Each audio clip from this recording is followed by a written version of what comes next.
this look that I gave you. Blue-eye freckles on your face tattoo, on your neck, then time out I saw you. The answer to my life lay in front of me, and you smile and your morning coffee and your kiss. I don't know what happened, but it did.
Rieccoci ritornati, avete visto che gruppo spettacolare, io ormai ero anche presa tra i loro passi perché veramente fantastici. Un giorno mi insegnate, perché anch'io voglio imparare il country, che trovo un ballo spettacolare, veramente anche divertente, tra sorrisi, balli, bello. Ovviamente la velina è cambiata, adesso abbiamo la velina Mora, abbiamo Francesco Costantino, appunto prima avevamo Francesca Armano e adesso è qui con noi che andremo a fargli un paio di domande. Dopo quando come ultimo ospite gli faremo un paio anche a lei di domande nuove. Passiamo a Federico Fiori. Stavamo parlando prima dei suoi corsi, no? Che doveva accennarci, spiegarci un po' come funzionano. Le avevo preparato giusto un po' una domanda un po' particolare, se i suoi corsi sono per professionisti o anche per chi ha un cane magari ingestibile. Allora, noi teniamo entrambe le cose. Partiamo dai proprietari. I proprietari quando si rivolgono a noi è perché o vogliono gestire meglio il loro cane, hanno già dei problemi, oppure perché vogliono iniziare col piede giusto. Noi li seguiamo in modo individualizzato, quindi facciamo prima un'analisi del loro stile di vita, del tipo di cane che hanno scelto, perché una cosa che va detta subito è che non è la razza che fa la differenza, ma è il profilo caratteriale del singolo individuo. Quindi quando noi pensiamo la razza ci dirà tutto, ecco già lì stiamo facendo il primo errore. Quindi noi guidiamo i proprietari passo passo in questo percorso di conoscenza delle caratteristiche del proprio cane, ma soprattutto poi di incisione sui suoi comportamenti, quindi gli insegniamo come gestirli. I corsi che invece facciamo per i professionisti sono indirizzati ai dog sitter. Perché? Perché nella vita quotidiana di un proprietario i dog sitter servono tantissimo. Se uno va in vacanza, se ha un impegno di lavoro, se ha un impegno familiare, ha bisogno di qualcuno di affidabile e di professionista che sappia gestire il suo cane. Ecco, noi formiamo questo tipo di figure e ovviamente poi diamo questi servizi. Interessante, quindi voi fate anche la parte dog sitter, mi stava dicendo, no? Sì, Okay. esatto. Bello sapersi, così magari i nostri telespettatori si segnano, magari anche per chi è qua, che magari ha un cane, ha bisogno. Bello, mi piace. In quanto tempo si possono vedere miglioramenti tramite il suo metodo? Allora, i miglioramenti si possono vedere in modo molto rapido, ma dipende più dal proprietario che dal cane. Per il cane già un'ora è un tempo incredibile in cui si possono vedere dei cambiamenti, spesso la resistenza dalla parte del proprietario, ma perché? Perché per tutti noi è difficile cambiare delle abitudini, è difficile cambiare delle cose che si ritiene che funzionino, e quindi ecco che il nostro grosso del lavoro è seguire i proprietari, spiegare loro come si fa a gestire meglio il loro cane e soprattutto dimostrarglielo. Per chi magari ha un cane che, non dico ingestibile, ma che si interferisce a interfacciarsi solamente con il suo padrone ma non con altre persone, cosa significa secondo lei? Allora, spesso si tratta di situazioni di emotività molto forte, quindi esattamente come nelle persone, i cani hanno una sfera emotiva. Spesso la fiducia verso gli altri deriva dalle esperienze precoci che un cane ha avuto. Uno degli errori più comuni è di esagerare con le esperienze precoci. Prendo un cucciolo, lo porto in tutte le situazioni possibili e immaginabili. Questo è come prendere un bambino di 1 anno e metterlo in mezzo a una grande città. Va in panico, si agita. Quindi noi dobbiamo guidare le esperienze precoci. Se è stato fatto bene avremo già un cane aperto alle relazioni, se non è stato fatto bene, si è accelerato troppo, dovremo aiutarlo a rifidarsi della relazione con gli altri. E che consiglio darebbe, diciamo, a chi ha un cane oggi? Un consiglio davvero davvero importante. Allora, fanno più le azioni piccole, ripetute tante volte, che le grandi azioni fatte una volta sola. Faccio un esempio banale, forse semplice. La passeggiata. Tutti noi pensiamo al cane piace andare a passeggiare. Dipende da dove. Se io vado in centro città e gli faccio fare 4 ore di passeggiata, aperitivo, visita ai negozi, quello diventa stressante. Se io invece faccio 5 minuti, 10 minuti ogni giorno, fatti magari attorno a casa mia nel quartiere, fatti con una relazione costruttiva, pagano molto più di grandi scorpacciate di addestramento fatte tutte in un colpo. Perfetto, grazie mille Sor Federico, per chi ha, soprattutto a cani, questa sua intervista è stata fondamentale, ne sono certa. Grazie, poi comunque ci dirà Prego. un po' anche i suoi numeri di telefono, Certo. e anche se ha qualche progetto per il futuro da dirci, magari dopo vediamo. Certo. Passiamo la parola a David Semenzato del Revenue Management, come vi ho detto prima, dove aiuta a seguire aziende, più aziende ancora di più attraverso un semplice software. E diciamo così, allora David, che mi sono preparata anche a lei una domanda particolare, visto che a lei piacciono un po' domande un po' come quella di prima, un po' interessante, esatto. Che consiglio possiamo dare agli operatori turistici che ci seguono per partire al meglio con la nuova stagione? Questa è una domanda molto interessante. Allora, dobbiamo tenere conto di una cosa.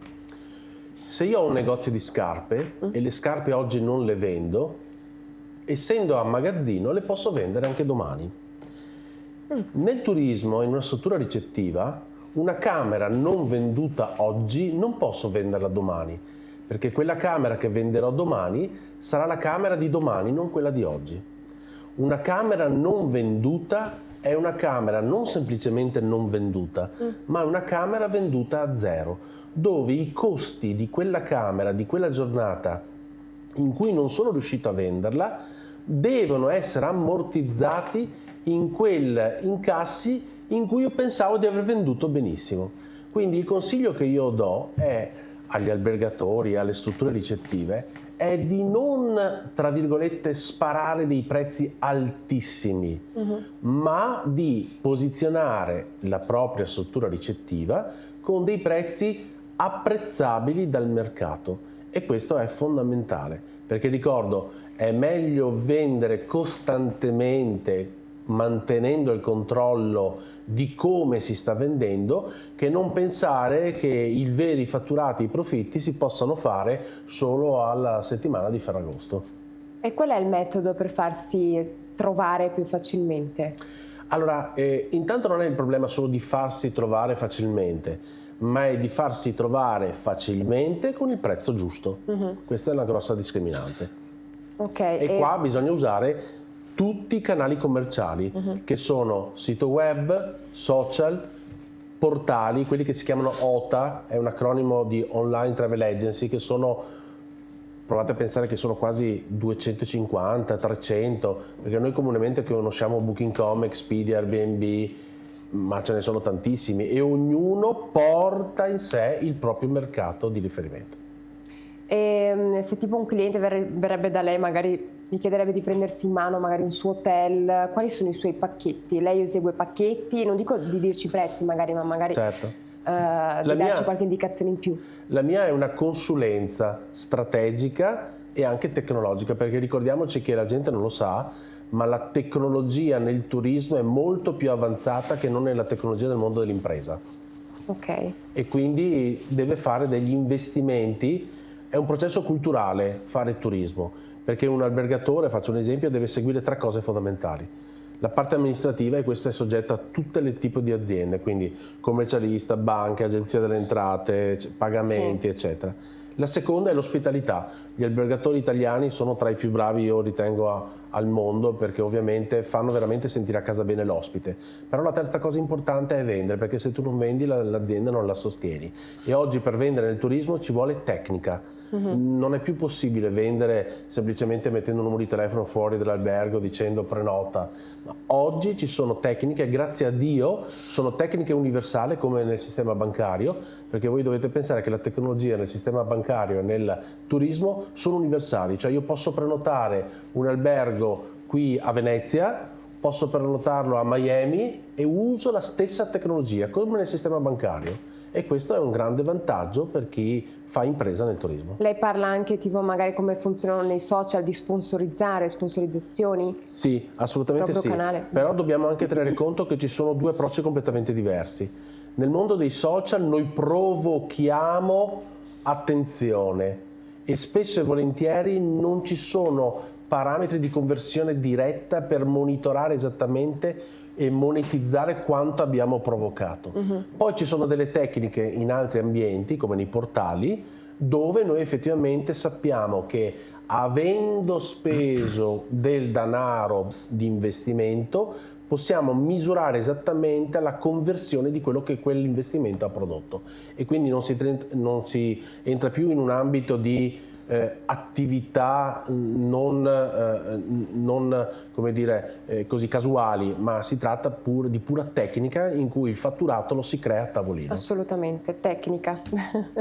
Fantastico, grazie mille David. Passiamo la parola a Demis Marina, che prima gli avevo fatto una domanda anche a lui particolarissima, che mi piace quando si parla soprattutto di emozioni, no? Qual è stato il suo primo capo e che emozione ha provato?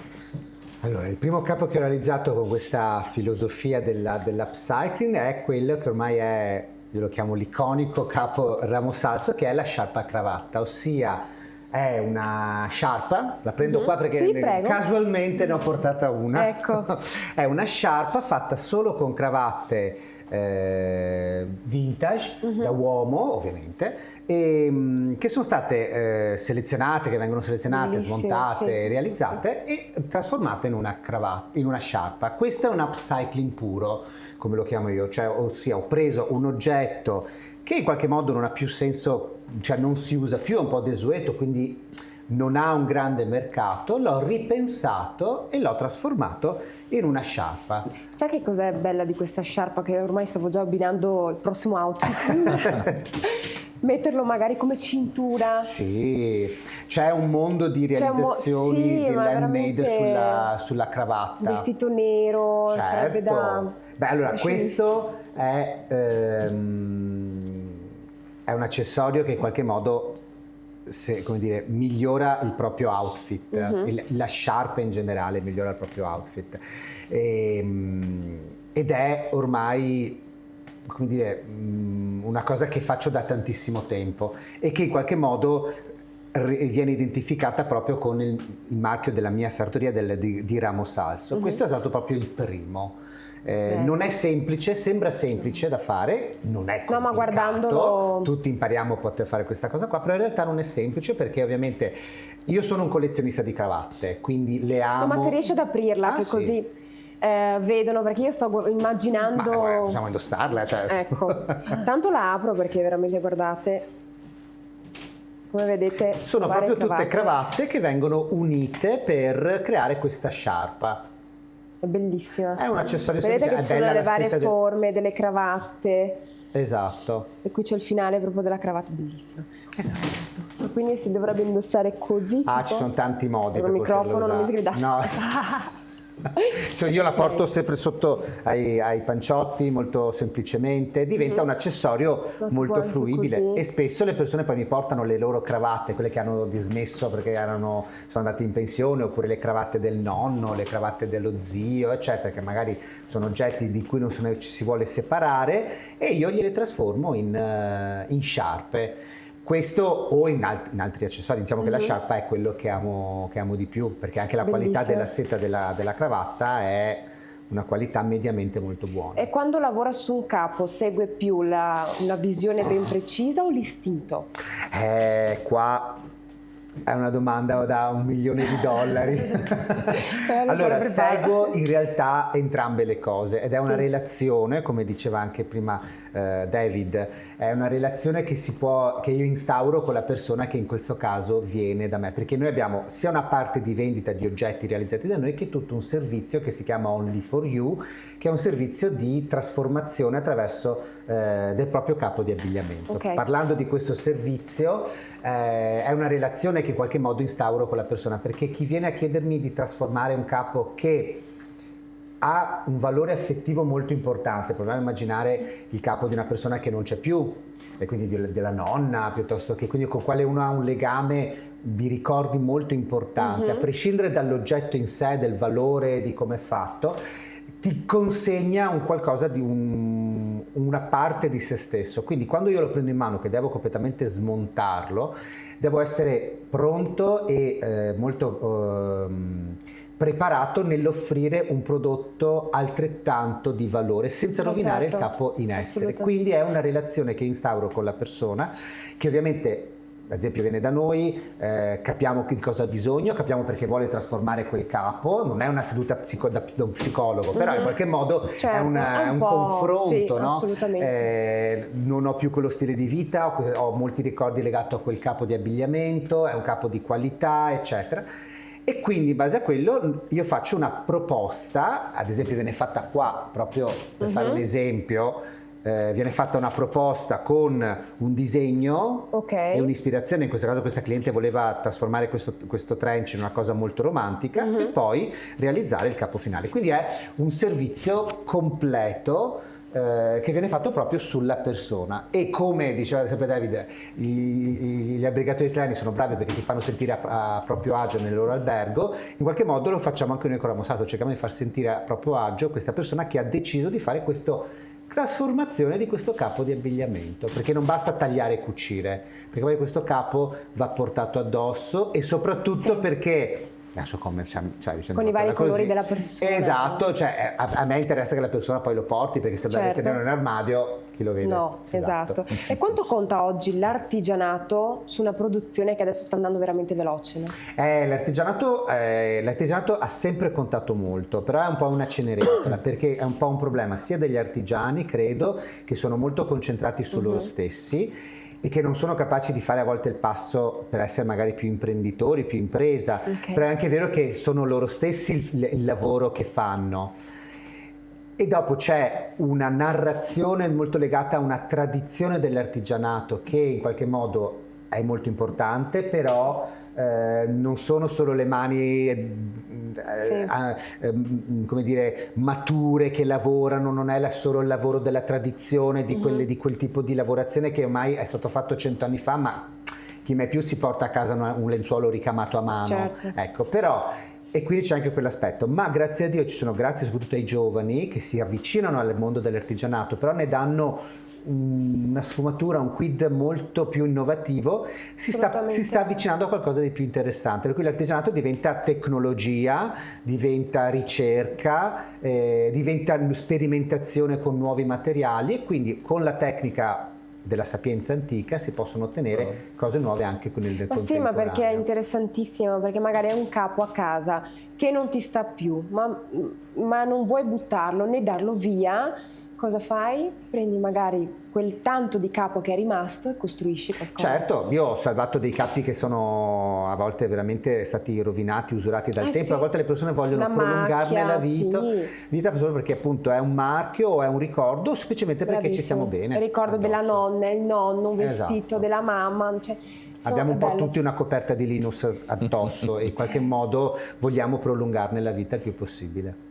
Perfetto, grazie mille Grazie Sir Demis, interessantissimo, quindi segnate anche voi tutti i contatti degli ospiti perché sono tutti interessanti oggi.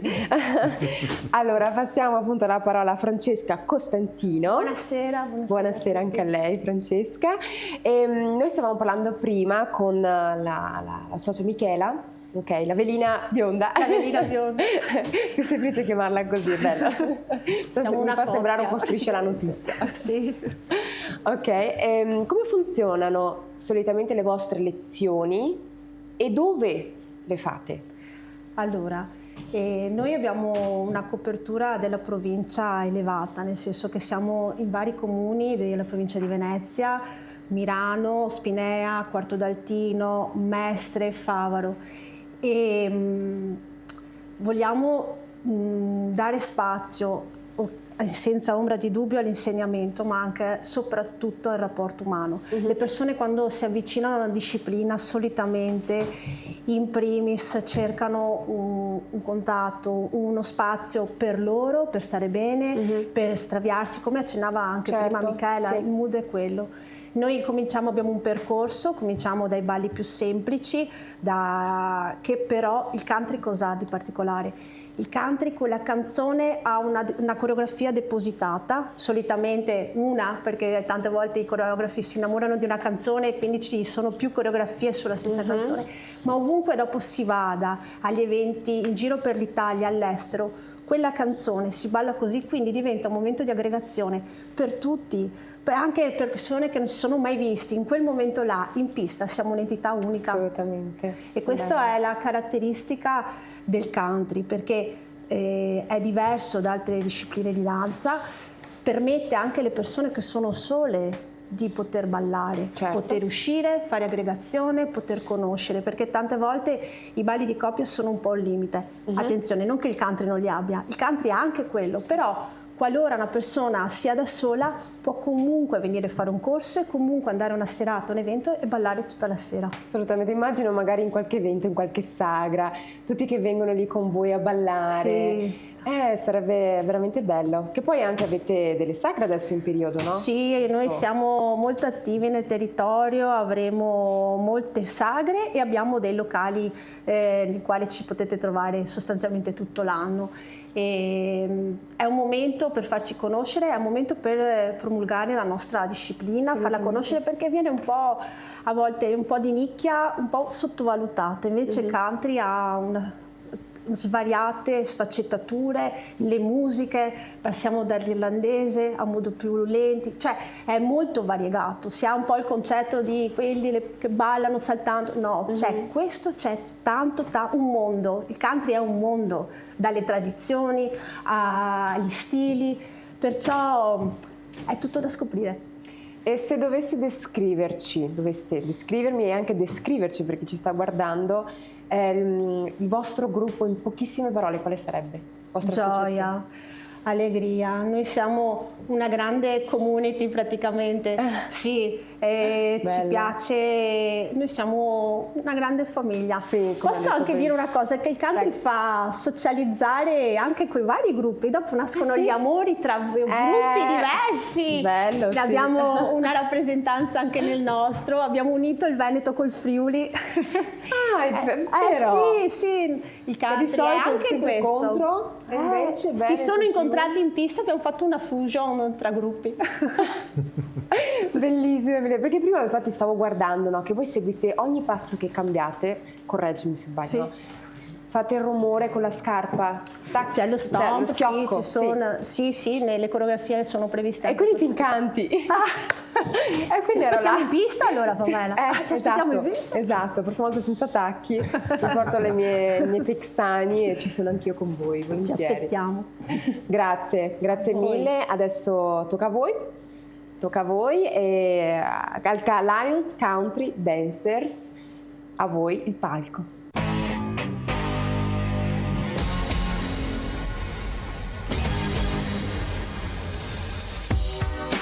Under a lover's sky, gonna be with you, and no one's gonna be around. If you think that you won't fall, well, just wait till the sun goes down. Underneath the starlight, there's a magical feeling so right. It will steal your heart tonight. You can try to resist, try to hide from my kiss, but you know that you can't fight the moonlight deep in the dark. You'll surrender your heart, but you know that you can't fight the moonlight. No, you can't fight it. It's gonna get to your heart. There's no escape from love once the